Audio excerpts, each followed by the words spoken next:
Why some Japanese refuse to buy homes. Many foreigners assume that owning a home is always the smart choice in Japan. But surprisingly, many Japanese choose to rent instead. Why? The first reason is flexibility.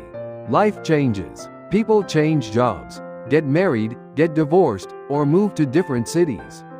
Renters can move relatively easily. Homeowners often cannot. Selling a property can take time and money. The second reason is maintenance costs.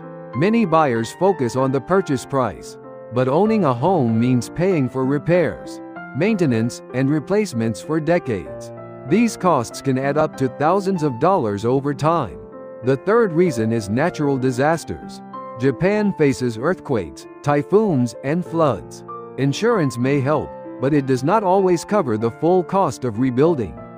In some cases, homeowners may still owe mortgage payments, even after severe damage. The fourth reason is declining property values. Outside major cities, many homes lose value over time. Japan's population is shrinking, and some areas have more houses than buyers. A home that seems affordable today may be difficult to sell in the future. Of course, homeownership still has benefits. Owners have more control over their property and may reduce housing costs after paying off their mortgage. But many Japanese now see renting as a strategy rather than a compromise. For them, flexibility and lower risk are often more important than ownership. And understanding this trend may help explain the future of Japan's housing market. Thank you for watching.